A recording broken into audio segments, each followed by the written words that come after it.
សម្រាប់ការតបបែបនេះគឺចូលភ្នែកគេបងព្រោះបងបិទកន្លែងសាច់ចឹងដល់ចូលហើយចានៅពេលដែលបងតោះហុំភ្នែកថាមេសួរថាហុំភ្នែកយើងគឺអត់មានជាតិទឹកអត់មានជាតិខ្លាញ់អីនៅលើហ្នឹងទេបង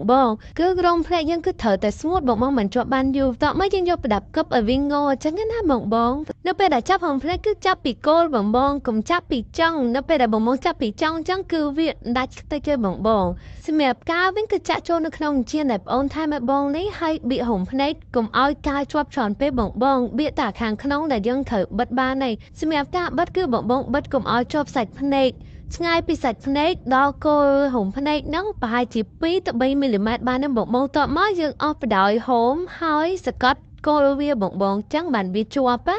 សម្រាប់ការបិទគឺយើងត្រូវការបិទបែបអញ្ចឹងរហូតបងអស់បដ ாய் ហូមហើយសកាត់គល់មកឲ្យវាជាប់បងតោះមកយើងបិទតាមនឹងទាំងអស់មកបងត្រូវចំណាំគឺសកាត់គល់ហើយអស់បដ ாய் ហូមហើយកុំបិទចំសាច់ភ្នែកទេបងបន្ទាប់មកគឺយើងត្រូវទុកវាឲ្យស្ងួតបង